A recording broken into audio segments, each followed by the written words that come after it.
तो इसके बाद हमने फर्स्ट रीडिंग लिया, सेकंड रीडिंग लिया, थर्ड रीडिंग लिया, और 3 रीडिंग लेने के बाद हम ये जज कर पाए हैं कि we are at steady state condition. How?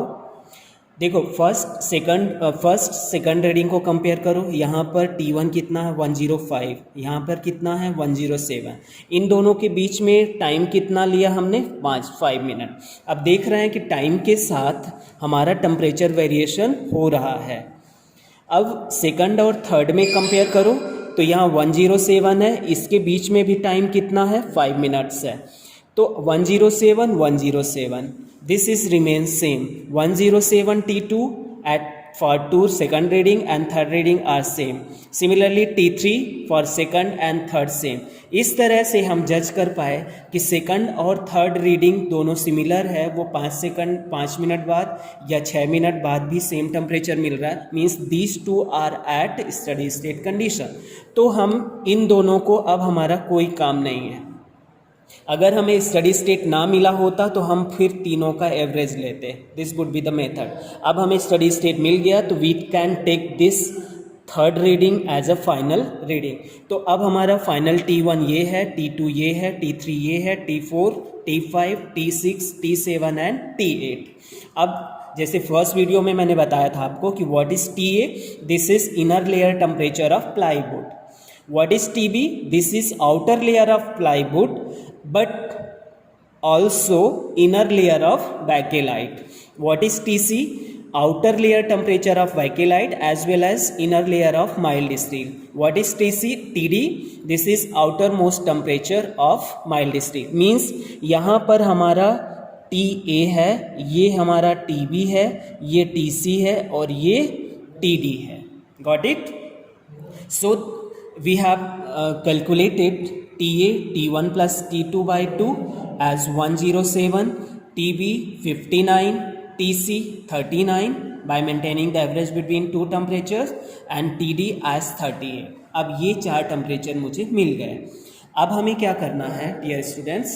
I have to calculate, I have voltage and current supply, so I have to calculate heat supply by this equation. अब Vi/2 क्यों लिया है? क्योंकि 50% यहाँ पर हो रहा है और 50% यहाँ पर हो रहा है। तो करंट कितना हो जाएगा? वोल्टेज 80 वाट इंटू करंट 0.85/2। तो ये जितना भी आएगा यहाँ पर, ये हमारा क्या आ जाएगा 40, 4 5 जा 20, 4 8 जा 32 एंड 34। तो ये हमारा 34 वाट का हमारा क्या हुआ? हीट सोर्स सप्लाई हो गया। अब हमें निकालना है thermal resistance of first material means plywood, फिर thermal resistance of second and thermal resistance of third material that is mild steel. तो हमारे पास थंब फार्मूला है कि thermal resistance equals to delta T overall upon heat supply. Heat supply सबके लिए same है, तो हमने डेल्टा T प्लाईवुड के लिए क्या रखा? TA minus TB upon Q। Similarly R2 किसका है? बैकेलाइट, तो डेल्टा T में क्या रखा? TB minus TC by Q। Similarly R3 delta T mild steel, TC minus TD by Q। इस तरह से हमें यहाँ पर एक न्यूमेरिक वैल्यू मिलेगा।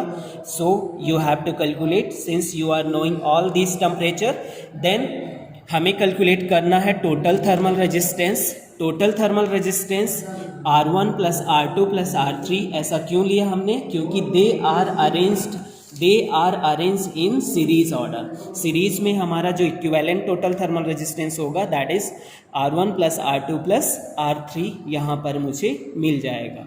अब ये हुआ मेरा प्रैक्टिकल थर्मल रेजिस्टेंस।